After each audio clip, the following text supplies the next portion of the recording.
Good afternoon बच्चों। Myself Ankush Rometra from Dream commerce.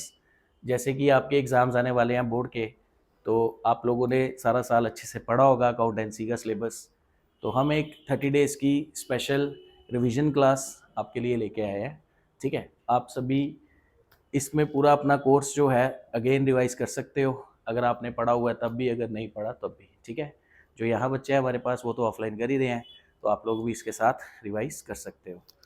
तो जैसे कि आपको पता है, आपका जो 12th का अकाउंटेंसी का सिलेबस है, ठीक है, जो आपका 12th का अकाउंटेंसी का सिलेबस है, ये आपका 80 मार्क्स का है।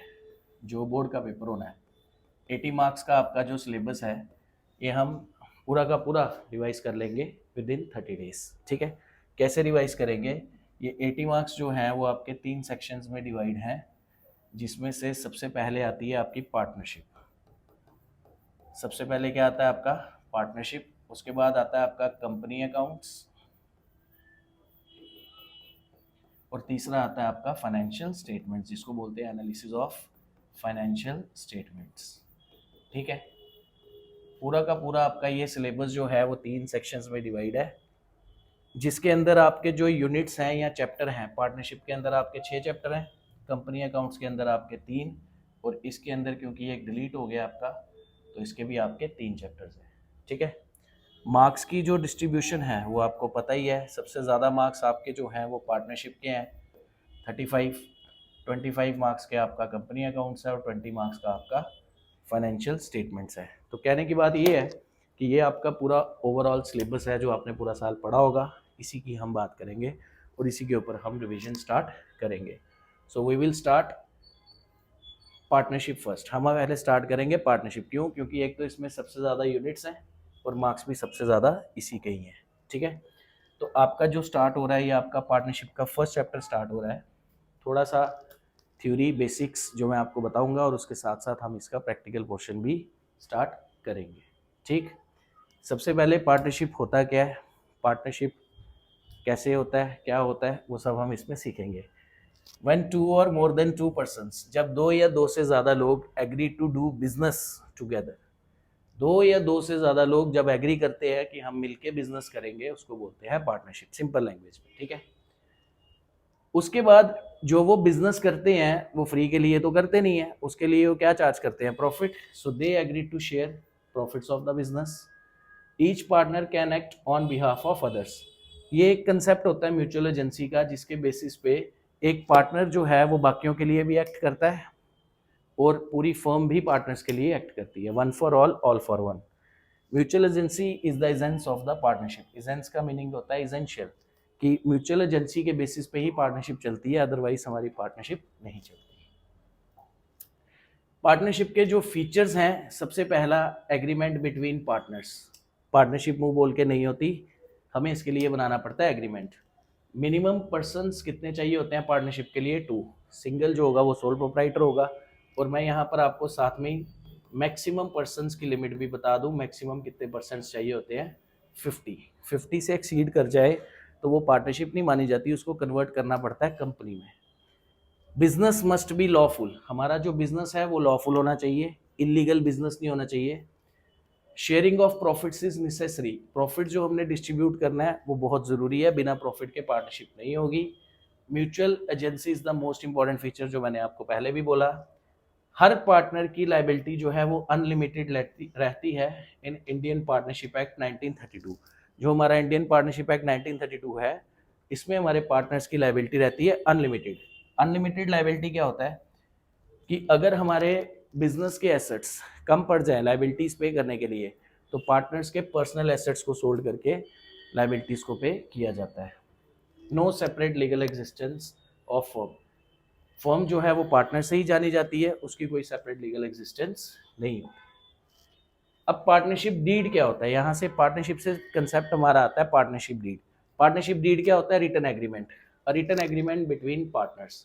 सिर्फ एक एग्रीमेंट जिसमें पार्टनरशिप के सारे कंटेंट्स लिखे होते हैं, उसको क्या बोला जाता है? Partnership deed. Contains all terms and conditions of partnership. सारी की सारी टर्म्स एंड कंडीशंस लिखी होती है इसमें पार्टनरशिप की। Prefer to avoid misunderstanding and dispute. Simple language में ये बताया हुआ है कि पार्टनरशिप डीड क्यों बनाई जाती है, किसी भी तरह की कोई मिसअंडरस्टैंडिंग को या डिस्प्यूट को अवॉइड करने के लिए। कौन से डिस्प्यूट?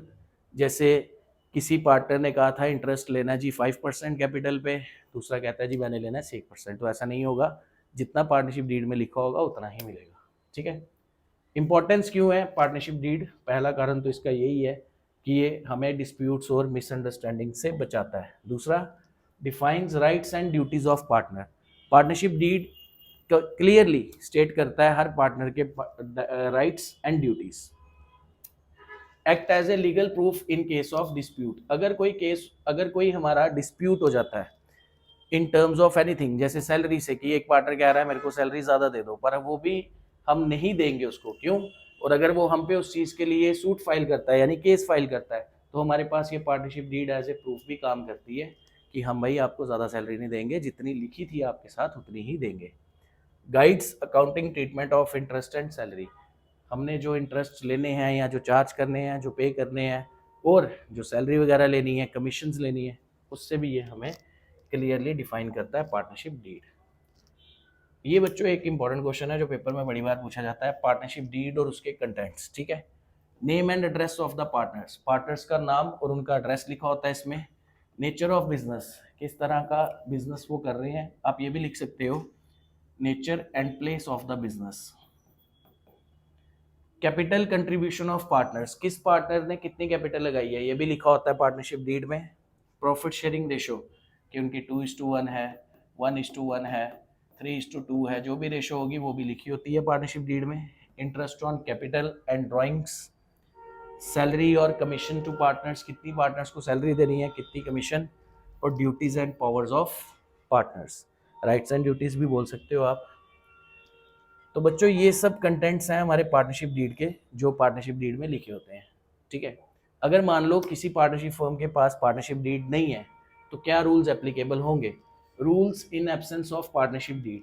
तो बच्चों क्योंकि ये जो कंटेंट हैं ये सारे रिलेट कर रहे हैं हमारे इंटरेस्ट से, कैपिटल से, ड्राइंग से, कमीशन से, सैलरी से, तो अगर हमारे पास पार्टनरशिप डीड ही नहीं है तो हमने ये सब कैसे बांटना है?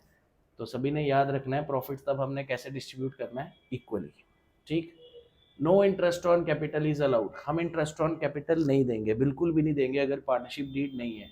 No salary is given to partners, किसी पार्टनर को सैलरी नहीं देंगे। और साथ में नो कमीशन, कमीशन भी नहीं देंगे, किसी भी पार्टनर को कमीशन भी नहीं देंगे। No interest on drawings is charge, किसी पार्टनर से कोई इंटरेस्ट ऑन ड्राइंग्स भी नहीं चार्ज किया जाएगा। और सिर्फ एक ही चीज़ दी जाएगी, पार्टनर्स के लोन पे इंटरेस्ट दिया जाएगा, वो भी कितना, 6% पर एनम। हर साल का एनुअल इंटरेस्ट कितना दिया जाएगा, सिर्फ 6%, और वो भी किस पे, इंटरेस्ट ऑन लोन पे। ठीक है। इसके बाद बच्चों अब ये सब चीज़ें जो आप यहाँ पढ़ रहे हो, interest on capital, interest on drawing, salary, commission, interest on loan, ये सब पहले चैप्टर में क्यों पढ़े जाते हैं? क्योंकि आपने 11th में पढ़ा था लास्ट चैप्टर सोल प्रोप्राइटरशिप का, जिसमें आपने बनाया था profit and loss account, financial statements of sole proprietorship, जिसमें आपने बनाया था ट्रेडिंग अकाउंट और प्रॉफिट एंड लॉस अकाउंट। अब उसके बाद जो बिजनेस होता है वो होता है पार्टनरशिप का। तो पार्टनरशिप फर्म बनाती है profit and loss appropriation account. क्या बनाती है? Profit and loss appropriation account. तो थोड़ा सा मैंने इसके बारे में बताया है, प्रॉपर इसके बारे में सारा हम पढ़ेंगे, इसका फॉर्मेट, इससे रिलेटेड क्वेश्चंस भी करेंगे। तो सबसे पहले profit and loss appropriation account का मीनिंग क्या है? Prepared after profit and loss account. जैसे कि मैंने आपको बोला, आपने पिछली क्लास में 11th में प्रॉफिट एंड लॉस अकाउंट सीखा था, तो ये बिल्कुल उसके बाद बनता है। Used for distribution of profit, किसके लिए बनाया जाता है ये? पार्टनर्स में प्रॉफिट बांटने के लिए। या फिर एप्रोप्रिएशन ऑफ प्रॉफिट, आप इसको एप्रोप्रिएशन ऑफ प्रॉफिट भी लिख सकते हो। रिकॉर्ड्स, क्या क्या रिकॉर्ड होता है इसमें? Interest, salary, commission and reserves. Reserves partners को नहीं दिया जाता, जैसे हम लोग सेविंग करते हैं वैसे पार्टनरशिप में अगर कोई पैसा उन्होंने सेव करना हो फ्यूचर के लिए तो वो किस में रखते हैं? उसको रिजर्व में। Remaining profit is transfer to capital accounts, बाकी जो प्रॉफिट होता है वो कहाँ ट्रांसफर कर दिया जाता है? कैपिटल अकाउंट में। ये है बच्चों इसका मीनिंग इससे रिलेटेड मैं आपको अभी थोड़ी सी और चीज़ें भी बताऊंगा जो आपको ज़्यादा क्लियर होंगी फॉर्मेट के साथ, ठीक है। तो चलो हम इसका सीखते हैं format banana. Profit and loss appropriation account, सबसे पहले ये स्टार्ट होता है नेट प्रॉफिट से। तो जो आपको नेट प्रॉफिट दिया होगा, गिवन होगा, वो आप यहाँ लिखोगे। अगर नेट प्रॉफिट नहीं होगा तो नेट लॉस से स्टार्ट होगा, ठीक है। सबसे पहले जो पार्टनर्स को पे किया जाता है वो सब डेबिट साइड आता है, जिसमें सबसे पहले क्या है, कैपिटल, इंटरेस्ट ऑन कैपिटल। जितना इंटरेस्ट दिया जाता है कैपिटल पे वो डेबिट साइड आएगा। और क्या पे किया जाता है पार्टनर्स को, सैलरी पे की जाती है। और क्या पे किया जाता है पार्टनर्स को, कमीशन पे किया जाता है, वो भी डेबिट साइड आता है। पार्टनर से चार्ज एक ही चीज़ की जाती है, वो क्या होता है, इंटरेस्ट ऑन ड्राइंग्स, वो क्रेडिट साइड आता है जो पार्टनर से चार्ज किया जाता है। उसके बाद अगर कोई अमाउंट ट्रांसफ़र करना हो रिजर्व में, जो पीछे लिखा हुआ था मैंने, तो टू ट्रांसफ़र टू रिजर्व, अगर कोई अमाउंट कहाँ ट्रांसफ़र करना हो, रिजर्व, जिसको जनरल रिजर्व भी बोलते हो, वो भी यहाँ आता है। फिर बच्चों हमें इस अकाउंट को बैलेंस करना पड़ता है। कैसे बैलेंस करते हैं, अगर क्रेडिट साइड बड़ी है, क्रेडिट साइड का टोटल बड़ा है, उसको दोनों तरफ लिखकर डेबिट साइड से माइनस करेंगे। मैं आपको एग्जांपल के तौर पे बताता हूँ जिससे आपको ज़्यादा क्लियर होगा। कि मान लो आपके पास डेबिट साइड का टोटल है 5000 और क्रेडिट साइड का टोटल है 8000, तो आपकी कौन सी साइड बड़ी है, क्रेडिट साइड। यहाँ आप लिखोगे 8000, उस साइड भी, यहाँ भी लिखोगे 8000 में से 5000 माइनस करोगे तो ये जो 3000 आपका निकला, it will be your credit balance, क्योंकि क्रेडिट साइड बड़ी है। ये जो 3000 आपका निकलेगा ये होगा प्रॉफिट, टू प्रॉफिट डिस्ट्रीब्यूटेड या प्रॉफिट ट्रांसफर्ड। किसको बांटा जाता है ये, इन प्रॉफिट शेयरिंग रेशो, सारे पार्टनर्स को बांटा जाता है उनकी पीएसआर में। PSR means profit sharing ratio, ठीक। अब ये जो आप अकाउंट देख रहे हो, profit and loss appropriation account, ये बनता है फर्म के पॉइंट ऑफ व्यू से, ठीक है। यानी ये जो सारी डेबिट साइड चीजें लिखी हैं ये फर्म के एक्सपेंसेस हैं, these are the expenses of the firm. ये किसके एक्सपेंस है, फर्म के। और फर्म की एक ही इनकम होती है ये, यानी इंटरेस्ट ऑन ड्राइंग्स, जो पार्टनर से चार्ज की जाती है, ठीक है। कोई भी अकाउंट जिसके डेबिट में एक्सपेंस और क्रेडिट में इनकम हो, वो अकाउंट होता है नॉमिनल अकाउंट। तो इट मींस ये profit and loss appropriation account भी कौन सा अकाउंट है हमारा, नॉमिनल अकाउंट, ठीक।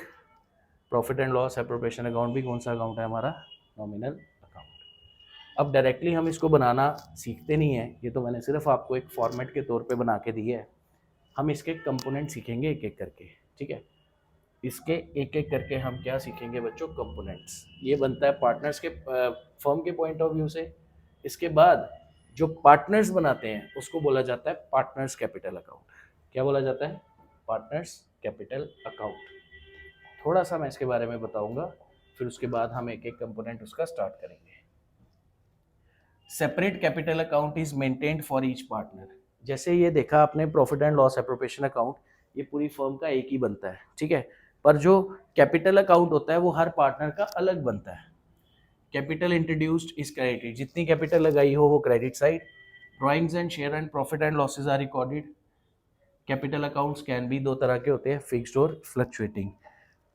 इसके बेसिस पे आपने सिर्फ याद रखना है एप्रोप्रिएशन अकाउंट, इसके बेसिस पे आपने बनाना है पार्टनर्स कैपिटल अकाउंट। कैसे बनाना है, ये जो फिक्स्ड और फ्लक्चुएटिंग आपने नाम पढ़ा, दो तरह के कैपिटल अकाउंट होते हैं, एक जिसमें कैपिटल्स पार्टनर्स की होती है फिक्स्ड, दूसरा जिसमें पार्टनर्स की कैपिटल होती है फ्लक्चुएटिंग।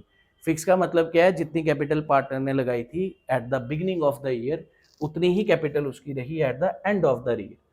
तो जब फिक्स कैपिटल अकाउंट बनता है उसमें फिक्स कैपिटल अकाउंट के साथ साथ आपको क्या बनाना पड़ता है, करंट अकाउंट। क्या बनाना पड़ता है, करंट अकाउंट। कैसे बनाते हैं, सबसे पहले आप लिखेंगे इसके बीच में कैपिटल्स। ये फिक्स कैपिटल अकाउंट में आपकी आएगी सिर्फ कैपिटल, जिसको किससे डिनोट किया जाता है, बाय बैलेंस ब्रॉट डाउन। ये किसका बैलेंस है, पार्टनर्स की कैपिटल्स का, ठीक है। जितना कैपिटल्स का बैलेंस होगा वो आप लिखेंगे यहाँ पे, और यही बैलेंस आपका यहाँ क्लोज हो जाएगा, जिसको आप कैसे लिखेंगे, to balance carried out, means this will be your closing balance. और ये जो बैलेंस है ये कौन सा बैलेंस है, क्रेडिट बैलेंस। जैसे अभी मैंने पीछे बताया आपको कि जब क्रेडिट साइड बड़ी हो और यहाँ बैलेंस जो आपका लिख रहा है ये आपको डेबिट में दिख रहा है, बट ये होता कौन सा बैलेंस है, क्रेडिट बैलेंस, क्योंकि क्रेडिट साइड आपकी बड़ी। बाकी जितने पार्टनर्स को चीजें मिली, पार्टनर्स को क्या क्या मिला जो फर्म ने पार्टनर्स को दिया, interest on capital, salary, commission. Firm का एक्सपेंस था इसलिए यहाँ डेबिट में था, पार्टनर की इनकम है तो पार्टनर के अकाउंट में कहाँ आएगा, क्रेडिट में। जैसे सबसे पहले यहाँ आ जाएगा इंटरेस्ट ऑन कैपिटल। मैंने 2 पार्टनर्स की एग्जांपल लेकर बनाया ये। उसके बाद क्या था वहाँ डेबिट में, और सैलरी जो यहाँ आ जाएगा क्रेडिट में पार्टनर्स के। और क्या मिला पार्टनर्स को, कमीशन मिली, वो भी यहाँ आ जाएगी बाय कमीशन। उसके बाद वहाँ इंटरेस्ट ऑन लोन नहीं लिखा, वहाँ नहीं आता इंटरेस्ट ऑन लोन, क्योंकि इंटरेस्ट ऑन लोन आता है प्रॉफिट एंड लॉस अकाउंट में, 11वीं में पढ़ा था, डेबिट साइड आता है, तो अप्रोप्रिएशन में नहीं आता। पर पार्टनर की इनकम होती है इसलिए पार्टनर के अकाउंट में आता ही आता है। और साथ में जो उनको प्रॉफिट मिलेगा by share in profit, by share in profit, ये सारी चीज़ें आ जाती हैं पार्टनर के करंट अकाउंट में। ठीक है, ये कब बनता है, जब पार्टनर्स की कैपिटल्स क्या हो, फिक्स्ड। यहाँ बच्चों 2 ही चीज़ें आती हैं, या तो ड्राइंग्स, अगर पार्टनर ने कोई विड्रॉ किया अमाउंट वो भी आ जाएगा यहाँ पे, या फिर इंटरेस्ट ऑन ड्राइंग्स। एक ड्राइंग्स और दूसरा क्या, इंटरेस्ट ऑन ड्राइंग्स। हाँ, जैसे मैंने यहाँ लिखा है बाय शेयर इन प्रॉफिट, अगर पार्टनर का लॉस हुआ हो तो इस साइड आएगा टू शेयर इन लॉस। लिखा मैंने एक ही, क्योंकि एक क्वेश्चन में एक ही चीज़ होती है, या तो प्रॉफिट निकलेगा या तो लॉस। ये क्रेडिट साइड अगर बड़ी होगी आपकी तो यहाँ आपका जो क्रेडिट बैलेंस निकलेगा, इन दोनों को माइनस करने के बाद क्या लिखेंगे आप इसको, closing balance, and this will be your credit balance. ठीक है, जो पार्टनर्स का फिक्स कैपिटल अकाउंट है इसकी सिर्फ यहाँ ही एंट्री आती है, यहाँ कुछ नहीं आता, तो इसका बैलेंस हमेशा निकलेगा क्रेडिट। इट्स बैलेंस, ये आपको सारे के सारे एमसीक्यू पीछे पूछे जाते हैं पेपर में, it's balance will always be credit. किसका क्रेडिट बैलेंस होगा, पार्टनर्स के फिक्स कैपिटल अकाउंट का। और ये जो करंट अकाउंट है इसका अगर क्रेडिट साइड बढ़ा है तो आंसर यहाँ निकलेगा, इट्स अ क्रेडिट बैलेंस। और समटाइम्स इसकी डेबिट साइड भी बड़ी हो सकती है तो आंसर वहाँ निकलेगा डेबिट बैलेंस। तो it's balance can be, it's balance can either be, इसका बैलेंस बच्चों आपके पास डेबिट भी हो सकता है और क्रेडिट भी हो सकता है। ठीक है, पर फिक्स कैपिटल अकाउंट का हमेशा आपका बैलेंस क्या रहेगा, क्रेडिट बैलेंस। अब क्योंकि मैंने आपको बताया कि पार्टनर्स के कैपिटल अकाउंट 2 तरह के हैं, एक फिक्स्ड और एक फ्लक्चुएटिंग। फिक्स कैपिटल अकाउंट के साथ आपको बनाना पड़ता है करंट अकाउंट। तो अब आप ये सोच रहे होंगे कि फ्लक्चुएटिंग कैपिटल अकाउंट में हमें क्या करना है, इन दोनों को कंबाइन करना है। मीन्स ये आपके सामने एक मैंने फॉर्मेट बनाया फ्लक्चुएटिंग कैपिटल अकाउंट का। ठीक है, जो इतना काफ़ी है आपके लिए। तो आपने क्या करना है, सबसे पहले इसमें आपने लिखनी है कैपिटल्स के बैलेंस। यहाँ पर हमने वो दोनों को लिखा था अलग अलग, कैपिटल्स अलग लिखी थी, बाकी सब चीज़ें यहाँ पे। यहाँ पर हम इन दोनों को कर देंगे कंबाइन। कैसे कंबाइन करेंगे, सबसे पहले आएगी पार्टनर्स की कैपिटल, यानी बाय बैलेंस ब्रॉट नो, जितनी उनकी ब्रॉट फॉरवर्ड कैपिटल होगी यहाँ ले आएंगे। बाकी जो पार्टनर्स को पे किया था सेम आएगा यहाँ पे, क्या क्या आएगा, इंटरेस्ट ऑन कैपिटल आ जाएगा, इंटरेस्ट ऑन कैपिटल आ जाएगा। उसके बाद इंटरेस्ट ऑन लोन आ जाएगा पार्टनर्स का। उसके बाद पार्टनर्स को जो सैलरी पे की वो आ जाएगी, पार्टनर्स को जो कमीशन पे किया वो आ जाएगा। ये सब चीज़ें यहाँ पर पार्टनर्स को क्रेडिट होंगी सेम। ठीक है, उसके बाद अगर आपको प्रॉफिट निकला है तो क्या लिखोगे, बाय शेयर इन प्रॉफिट, या फिर by profit and loss appropriation account भी लिख सकते हो। ठीक, ये सारी आ गई पार्टनर्स की इनकम। इसके बाद यहाँ पर सेम 2 चीज़ें जो हमने पीछे लिखी, एक तो ड्राइंग्स और दूसरा क्या, इंटरेस्ट ऑन ड्राइंग्स। एक तो ड्राइंग्स और दूसरा क्या, इंटरेस्ट ऑन ड्राइंग्स। ठीक, जब बच्चों इसकी क्रेडिट साइड बड़ी होगी तो आप लिखेंगे यहाँ पे इसका क्रेडिट साइड का बैलेंस, यहाँ भी लिखेंगे। इनमें से जब इनको माइनस करोगे तो आपका बैलेंस यहाँ जो निकलेगा वो क्रेडिट बैलेंस ही निकलेगा, और उसको क्या लिखोगे, balance carry down, balance carry down. So fix capital account और फ्लक्चुएटिंग कैपिटल अकाउंट में सिर्फ इतना सा डिफरेंस है कि आपका यहाँ पर कैपिटल अलग से लिखा जाता है और यहाँ पर दोनों को कंबाइन करके। अब बात ये आती है कि इसका डेबिट बैलेंस निकलेगा या क्रेडिट बैलेंस। अगर इसकी क्रेडिट साइड बड़ी है तो यहाँ निकलेगा क्रेडिट बैलेंस, और अगर इसकी डेबिट साइड बड़ी है तो वहाँ निकलेगा debit balance. So it's balance can either be, इसकी भी जो बैलेंस है वो डेबिट भी हो सकता है और क्रेडिट भी हो सकता है, यानी इसका बैलेंस भी डेबिट भी हो सकता है और क्रेडिट भी हो सकता है। पर फिक्स कैपिटल अकाउंट का हमेशा क्रेडिट रहेगा, करंट अकाउंट का डेबिट भी रह सकता है, क्रेडिट भी रह सकता है, और इसका भी डेबिट भी रह सकता है और क्रेडिट भी रह सकता है। ठीक, फॉर्मेट्स बताने क्यों ज़रूरी है, क्योंकि जो हमारा फर्स्ट चैप्टर है वो इन्हीं दो अकाउंट्स के लिए बनाया जाता है। एक तो पार्टनर्स कैपिटल अकाउंट, चाहे वो फिक्स्ड हो फ्लक्चुएटिंग हो, और दूसरा ये एप्रोप्रिएशन अकाउंट। इसी के लिए हम ये फर्स्ट चैप्टर पढ़ रहे हैं, पर इस फर्स्ट चैप्टर को तब जाके ये कंप्लीट होगा जब हम इसके चारों कंपोनेंट्स अलग अलग से पढ़ेंगे। ठीक, चारों